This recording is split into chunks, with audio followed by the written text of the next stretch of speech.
ഞാൻ ചോദ്യം ചോദിക്കട്ടെ, താങ്കൾ 55-ലധികം വിദേശ വിത്തുകൾ സ്വദേശി വിത്തുകൾ സംരക്ഷിച്ചു വരുന്നുണ്ട്. ഇപ്പൊ 55 വിത്തുകൾ 60 ഈ പാരമ്പര്യ വിത്തുകൾ സംരക്ഷിക്കുന്നത് എത്രത്തോളം പ്രധാനമാണ് താങ്കൾക്ക് തോന്നിയത്? എങ്ങനെയാണ് ഇത് സംരക്ഷിക്കണം എന്ന് നിങ്ങൾക്ക് തോന്നാറില്ല? കാരണം 55 വിത്ത് നമ്മൾ തലമുറകളായിട്ട് കൈമാറി ചെയ്ത് അതിന്റെ പ്രാധാന്യം എന്താണെന്നുള്ളതെന്ന് പറയണം. സംരക്ഷിക്കാൻ തോന്നി എന്താണെന്നുള്ളത്. കാരണം പുതിയ തലമുറകൾക്ക് വിഷമില്ലാത്ത അങ്ങനത്തെ അതൊന്ന് ജസ്റ്റ് ഒന്ന് പറഞ്ഞാൽ അങ്ങനെ നോക്കണം. അതായത് 60 തരം വിത്തുകൾ പാരമ്പര്യമായ വയനാടിൻ്റെ തനമ നെൽവിത്തുകൾ സംരക്ഷിക്കേണ്ട പ്രധാന കാരണങ്ങൾ, ഒന്ന്, നമുക്കറിയാം ഹൈബ്രിഡ്, അതായത് പുതിയനം വിത്തുകൾക്ക് ആയുസ് കുറവാണ്, വളരെ ആയുസ് കുറഞ്ഞു കാണുന്നു. ഒന്ന്. രണ്ടാമത്, അത് പ്രകൃതിയുമായി യാതൊരു ബന്ധമില്ലാത്ത ഒരു ഭക്ഷ്യപദാർത്ഥത്തേക്കാണ് ഞാൻ കാണുന്നത്. അപ്പം അതുകൊണ്ട് തന്നെ അത് കഴിക്കുന്ന ആളുകൾക്ക് അത്ര മെച്ചമുണ്ടാവില്ല. മാത്രമല്ല രോഗപ്രതിരോധ ശേഷിയും കുറയും എന്നുള്ളത് കൊണ്ടാണ് ഞാൻ ഹൈബ്രിഡിനെ പ്രോത്സാഹിപ്പിക്കാതെ പൈതൃകമായ കൃഷി രീതിയെയും അതിന് ഭക്ഷണത്തെയും ഞാൻ പ്രോത്സാഹിപ്പിക്കാൻ പ്രധാന കാരണം.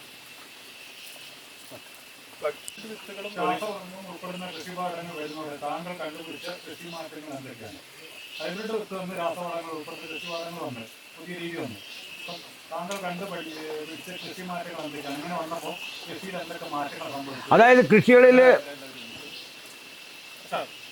കൃഷികളിൽ മാറ്റം എന്ന് പറയുമ്പോൾ നമുക്കറിയാം, മണ്ണിനെ നശിപ്പിക്കുന്നു, പ്രകൃതിയെ നശിപ്പിക്കുന്നു, വായു മാലിന്യങ്ങൾ വരുന്നു.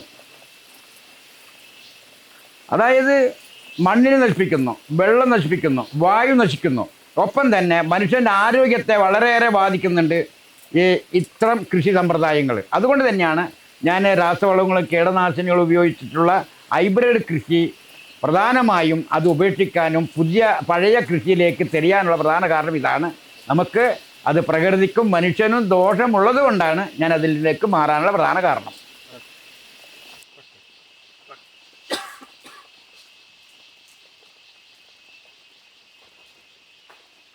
താങ്കളുടെ ഭൂമിയിൽ താങ്കൾ ഇപ്പോഴും പിന്തുടരുന്ന പാരമ്പര്യ കൃഷിപാഠങ്ങളെ കുറിച്ച് വിവരിക്കാമോ? അതിന് ആധുനിക കൃഷിയുമായിട്ട് എന്തെങ്കിലും വ്യത്യാസമുണ്ട്? എത്ര വ്യത്യാസമുണ്ട്? താങ്കൾ ചെയ്യുന്ന കൃഷി രീതിയില്ലേ, അതും പുതിയ കൃഷി രീതിയായിട്ട് എന്തൊക്കെ വ്യത്യാസമുണ്ട് എന്നുള്ളതാണ് പറയാം.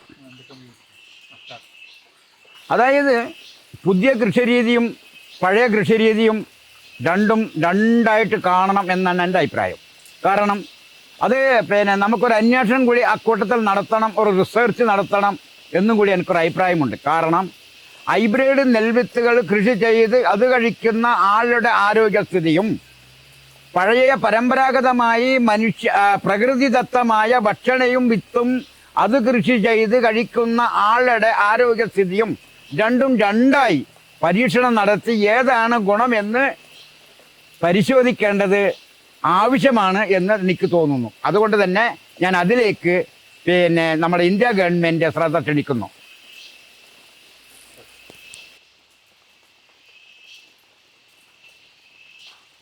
കാലാവസ്ഥ പ്രതിരോധ ശേഷിയും സുസ്ഥിരതയും കൈവരിക്കാൻ നാട്ടുവിത്തുകൾ ഒരു ഉത്തരമാണോ എന്ന് താങ്കൾ വിശ്വസിക്കുന്നത് എന്തുകൊണ്ട്?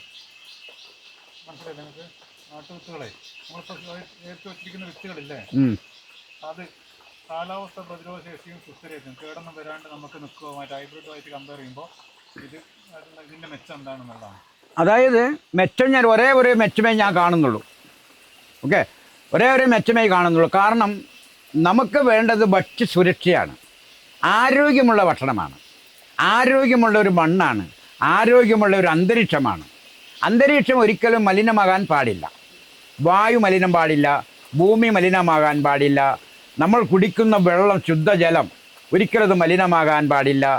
അങ്ങനെയൊക്കെ പരിശോധിക്കുമ്പോൾ നമ്മൾ പൈതൃകമായ കൃഷിരീതികൾ അല്ലെങ്കിൽ പരമ്പരാഗതമായ കൃഷിരീതികളാണ് ഏറ്റവും ബലപ്പത്തായി നിൽക്കുന്നതും ഏറ്റവും കരുത്തേറി നിൽക്കുന്നതും ആ കൃഷി സമ്പ്രദായമാണ് എന്നാണ് എനിക്ക് തോന്നുന്നത്. കാരണം നമുക്കറിയാം ഹൈബ്രിഡ് കൃഷികൾ, അതായത് ഹരിത വിപ്ലവം നടപ്പിലാക്കിയപ്പോൾ നമുക്കുണ്ടാവുന്ന ദോഷഫലങ്ങൾ പലതും ഉണ്ടായിരുന്നു.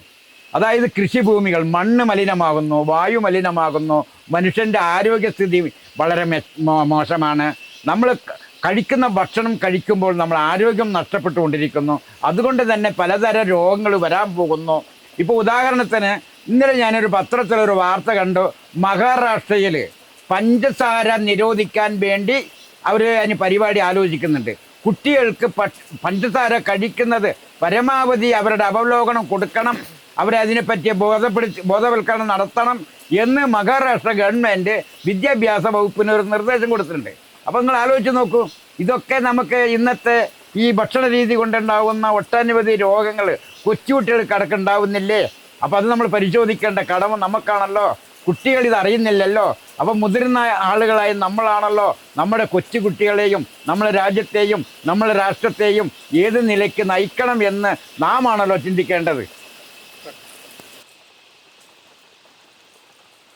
പത്മശ്രീ പുരസ്കാരം ലഭിച്ചപ്പോൾ താങ്കളുടെ മനസ്സിലുണ്ടായ അനുഭവം എങ്ങനെയായിരുന്നു? ഈ അംഗീകാരം താങ്കളുടെ സമൂഹത്തിനും പ്രവർത്തനങ്ങൾക്കും എന്താണ് സൂചിപ്പിക്കുന്നത്? ഗവൺമെന്റിന് ഈ പത്മശ്രീ കിട്ടിയപ്പോൾ അത് കിട്ടിയപ്പോൾ സന്തോഷമാണോ? അതിൽ നിന്ന് ഗവൺമെന്റ് നമ്മളെ പ്രൊമോട്ട് ചെയ്യുന്നത് എന്താണ് നമുക്ക് ചെയ്യുന്ന അഭിപ്രായം എന്താണ്? അത് പത്മശ്രീ കിട്ടിയപ്പോൾ എനിക്ക് തോന്നിയിട്ടുള്ളൊരു സന്തോഷം എന്താണെന്ന് ചോദിച്ചാൽ, സാധാരണ ഇന്ന് അത് പത്മശ്രീ എന്ന് പറയുന്നത് ഉയർന്ന ആളുകൾക്ക് കിട്ടിക്കൊണ്ടിരുന്ന ഒരു ഏർപ്പാടായിരുന്നു.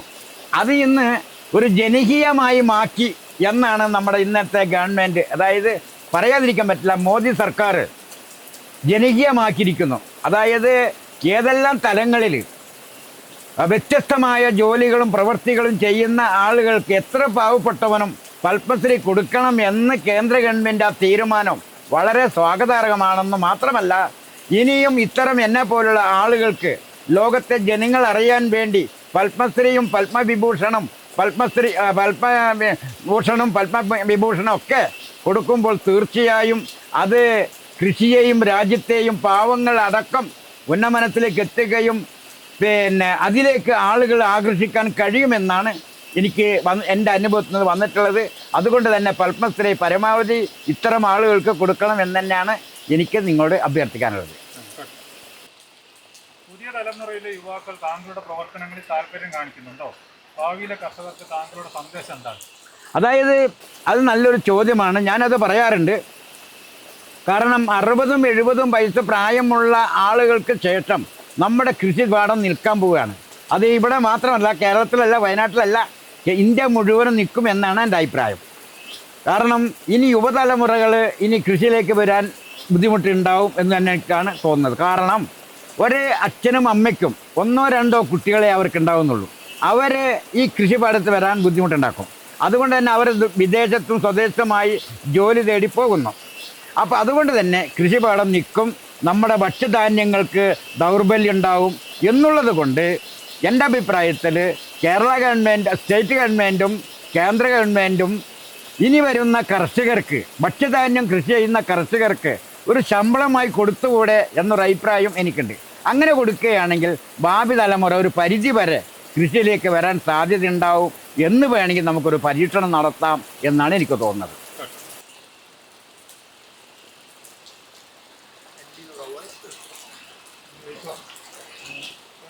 രണ്ട് ചോദ്യം കൂടെ ഉള്ളൂ.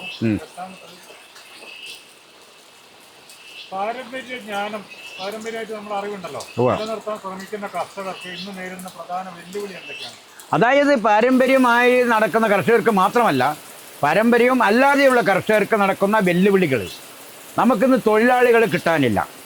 സമയാസമയങ്ങൾ കൃഷി നടത്താൻ കാലാവസ്ഥ വ്യതിയാനം അനുവദിക്കുന്നില്ല. കാലാവസ്ഥ മാറ്റം നമ്മളെ പ്രതികൂലമായി ബാധിക്കുന്നുണ്ട്. തൊഴിലാളികളെ കിട്ടാനില്ല. സാമ്പത്തിക ഭദ്രത വളരെയേറെ ഞെരുക്കത്തിൽ ആണ് കൃഷിക്കാരൻ മുന്നോട്ട് കൊണ്ടുപോകുന്നത്. അപ്പോൾ അതുകൊണ്ട് തന്നെ കൃഷിക്കാർ ഉൽപ്പാദിക്കുന്ന ഉൽപ്പന്നങ്ങൾക്ക് ന്യായമായ വില കിട്ടാനുള്ള ഒരു ഗ്യാരണ്ടിയും ഒരു ഉത്തരവാദിത്വവും നമ്മൾ ഗവൺമെൻറ്റിനും ഇല്ല. അപ്പം അങ്ങനെ വരുമ്പോൾ സ്വാഭാവികമായും ഈ കൃഷി സമ്പ്രദായം പുറകോട്ട് പോകും എന്ന് തന്നെയാണ് എൻ്റെ അഭിപ്രായം.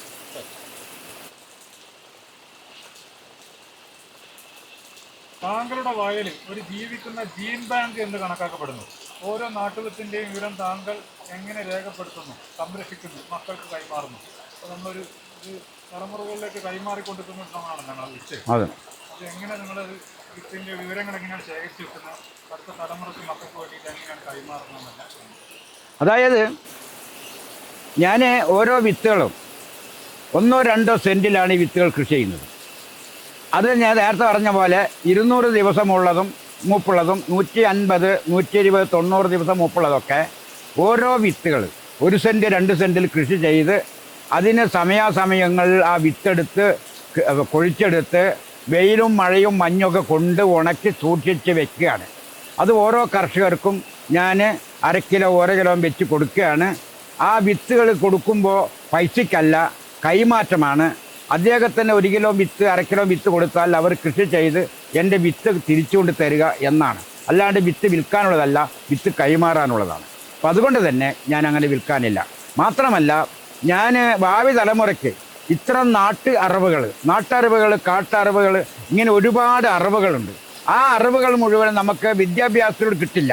അപ്പോൾ അതുകൊണ്ട് തന്നെ കുട്ടികൾക്ക് ഒട്ടനവധി പ്രകൃതിയുമായി ബന്ധപ്പെട്ടുകൊണ്ട് അറിവുകൾ നമ്മൾ കുട്ടികൾക്ക് കൊടുക്കേണ്ടതുണ്ട്. അവർക്കത് പഠിപ്പിക്കേണ്ടതുണ്ട്. പഠിപ്പിച്ച് അവരെ ഇതിലേക്ക് വരുത്തേണ്ടതുണ്ട്. വലിയൊരു ശ്രമകരമായ ഒരു ജോലിയാണ് ആ ജോലി. ആ ജോലി ഏറ്റെടുക്കുക എന്ന് പറഞ്ഞാൽ എളുപ്പമല്ല. അത് നല്ല ഒരു റിസ്ക്കുള്ള ഒരു ജോലിയാണ് ആ ജോലി. അതുകൊണ്ട് തന്നെ ഗവൺമെൻറ്റും കൂടി ആ കാര്യത്തിൽ, കേന്ദ്ര ഗവൺമെൻറ്റും സ്റ്റേറ്റ് ഗവൺമെൻറ്റും കൂടി ആ കാര്യത്തിൽ ശ്രദ്ധ ഉണ്ടാവണം എന്നാണ് എൻ്റെ അഭിപ്രായം. ഒരു വിത്തിന്റെ യഥാർത്ഥ ശക്തി എങ്ങനെ വിശദീകരിക്കാനാകുമെന്ന് താങ്കൾ കരുതുന്നു? ഒരു വിത്തിന്റെ യഥാർത്ഥ ശക്തി എങ്ങനെ വിശദീകരിക്കണമെന്ന് താങ്കൾ കരുതുന്നു? ഭക്ഷ്യത്തിന് പുറത്തായി താങ്കൾ എന്താണ് പ്രതിദാനം ചെയ്യുന്നത്? ഒരു വിത്തിന്റെ യഥാർത്ഥ ശക്തി എങ്ങനെയാണ് വിശദീകരിക്കുക? ഒരു വിത്തിൻ്റെ അതൊക്കെ എന്തുമാത്രം ശക്തിയുണ്ട്? തലമുറയിലെ കൈമാറുന്നുണ്ടൊക്കെ കഴിഞ്ഞ് മാറ്റം വരുന്നുണ്ടോ? ഭക്ഷ്യത്തിന് പുറത്തായി താങ്കൾ എന്താണ് പ്രതിദാനം ചെയ്യുന്നത്? അതായത് നമ്മുടെ പൈതൃക വിത്തുകൾക്ക് അതിൻ്റെതായിട്ടുള്ള ശക്തിയും കഴിവും ഉണ്ട് എന്നാണ് എൻ്റെ അഭിപ്രായം. കാരണം അത് പ്രകൃതിയുടെ വരദാനമായി കിട്ടിയ വസ്തുവാണ്. അപ്പം അതുകൊണ്ട് തന്നെ പ്രകൃതി അതിനെ സംരക്ഷിക്കേണ്ട ബാധ്യത പ്രകൃതിക്കുണ്ട്. ഒപ്പം തന്നെ അത് കഴിക്കുന്ന ആളുകൾക്ക് അതിൻ്റെതായ ഊർജവും ശക്തി ഉണ്ടാവുമെന്നാണ് ഞാൻ വിശ്വസിക്കുന്നത്. അതിന് പരിധിയില്ല, കാലാവധി പരിധിയില്ലാതെ നിൽക്കുന്ന ഒരു സമ്പ്രദായം ആണ് വിത്തുകൾ, നമ്മുടെ പൈതൃക വിത്തുകൾ. കാരണം അത് എത്ര വർഷം നിൽക്കും, എങ്ങനെ നിൽക്കും എന്ന് പറയാൻ പറ്റില്ല.